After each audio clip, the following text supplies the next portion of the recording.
পশ্চিমবঙ্গ জুড়ে চলছে এসআইআর, তবে তারই মধ্যে এক বিস্ফোরক খবর উঠে আসছে পশ্চিমবঙ্গ থেকে। সুন্দরবনের প্রাক্তন বিধায়ক তথা উন্নয়ন মন্ত্রী কান্তি গাঙ্গুলির খসড়া তালিকায় নাম নেই। বামফ্রন্টের প্রাক্তন সুন্দরবনের বিধায়ক তথা প্রাক্তন উন্নয়ন মন্ত্রী, যিনি 3 বারের মন্ত্রী ছিলেন, কান্তি গাঙ্গুলি, তার খসড়া তালিকায় এবার নাম এলো না। 2002 এর লিস্টের নাম থাকা সত্ত্বেও হিয়ারিং এর জন্য এবার বাড়িতে এলো বিএলওরা, আর তাতেই চিন্তায় চোখ কপালে ওঠার উপক্রম। দক্ষিণ 24 পরগনা জেলার রায়দিঘি বিধানসভার কুমড়োপাড়া গ্রাম পঞ্চায়েতের ভোটার বামফ্রন্টের প্রাক্তন সুন্দরবন বিষয়ে উন্নয়ন মন্ত্রী কান্তি গাঙ্গুলি, যিনি বামফ্রন্টের আমলে 2 বার সুন্দরবন বিষয়ক উন্নয়ন মন্ত্রী এবং 2002 সালে বেস্টে নাম জলজল করে, অথচ এই প্রাক্তন মন্ত্রীর নাম তালিকায় না থাকায় উঠেছে অনেক প্রশ্ন। কি বলছেন এই প্রাক্তন মন্ত্রী কান্তি গাঙ্গুলি, শোনাবো। আমার কোনো রিয়াকশন নেই, ডেকেছে আমি যাব, আমার স্যাটিসফাই করার দায়িত্ব আমার, রেসপন্সিবিলিটি অ্যাজ এ সিটিজেন। এমনি এই যে হচ্ছে বা বিভিন্ন জায়গায় যেটা হচ্ছে দেখতে পাচ্ছেন, এটা নিয়ে আপনি কতটা সন্তুষ্ট? আমি প্রধানত দুটো রাজনৈতিক দল যে খেলা খেলছে এটা ভালো হচ্ছে না, সবাইকেই কোঅপারেট করা উচিত। এর আগেও তো 2002 সালেও হয়েছিল, এটা তো একটা ধারাবাহিক প্রক্রিয়া। এশিয়ার নিয়ে বেশি কি মানুষ আতঙ্কিত হয়ে পড়ছে?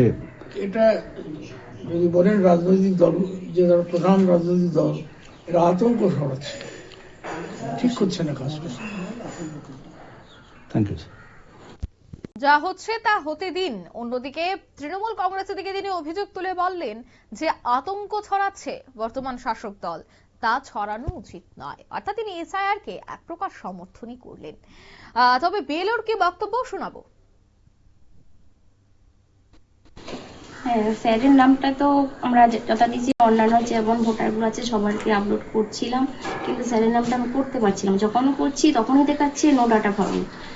তারপরে আমি তো যোগাযোগ করতে চাইলাম যে আরো কিছু আছে কিনা। ওনারা যথেষ্ট আমাকে সহযোগিতা করেছেন, যে পাসপোর্ট, ব্যাংকের অ্যাকাউন্ট, 2002 সালে লিস্ট দিয়েছিল, ভেবেছিলাম হয়তো ভুল কিছু ওনারা লিখেছেন, হয়তো হতেই পারে, সেগুলো দেখে ওনার সঠিক আছে। তখন আমি কি করলাম, আমি বারে করে চেষ্টা করলাম, হলো না বলে পিডিও অফিসে আমি কি জানালাম, ওনারাও যথারীতি চেষ্টা করলেন। তারপরে যখন হয়তো ওটা তো ফল নেটওয়ার্কের কি বলে কাগজপত্র, হ্যাঁ টেকনিক্যাল ফল্টের জন্য এটা আমরা করতে পারছিলাম না। ওনার সব তো কাগজপত্র ঠিক আছে, সব ঠিকঠাক আছে, ম্যাপিংটা হচ্ছিল না। এখন কি হবে, কি হলো? এখন ওনার ফটো নিতে এসেছি, যেটা ইসিআই গাইডলাইন মেনে এইটা ফটোটা নিয়ে গিয়ে আপলোড করা হবে। তারপর কি কথা হলো আপনার সঙ্গে? হ্যাঁ, স্যারের সঙ্গে কথা হলো, স্যার ফটোটা নিলাম।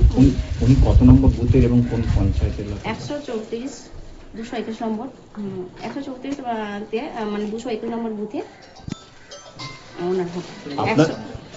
ওটা ওনার কত নম্বর বুথ? এটা ওনার যে ডাকা হয়েছে 221। এই বুথে কত ভোটার আছে? 1086। তার মধ্যে কতজনকে ডাকা হয়েছিল এই নোটিশে? 103 জন। তার মধ্যে উনি ছিলেন। তার মধ্যে উনি ছিলেন। এখন কিভাবে কি বলবেন, বা এটা কি করবেন? এখন এলেন তো দেখলেন, কি করবেন? ভিডিওকে কি জানাবেন?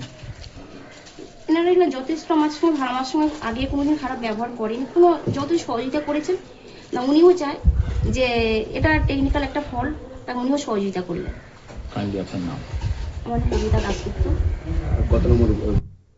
আপনারা শুনলেন ওনার বক্তব্য। অর্থাৎ প্রাক্তন সুন্দরবন বিষয়ের উন্নয়ন মন্ত্রী কান্তি গাঙ্গুলি, তিনি যখন একদিকে বলছেন যে আজ হিয়ারিং এর জন্য স্বয়ং কাগজপত্র নিতে আজ বিএলওরা এসেছেন এবং তাতে তার কোনো আপত্তি নেই, ঠিক অন্যদিকে বিএলও জানাচ্ছে যে টেকনিক্যাল ইস্যুর কারণেই হয়তোবা এই ম্যাপিং এ দেখা যাচ্ছিল না, তবে এবার সমস্ত গাইডলাইন মেনেই ফটো তুলে তা আপলোড করে দেওয়া হবে।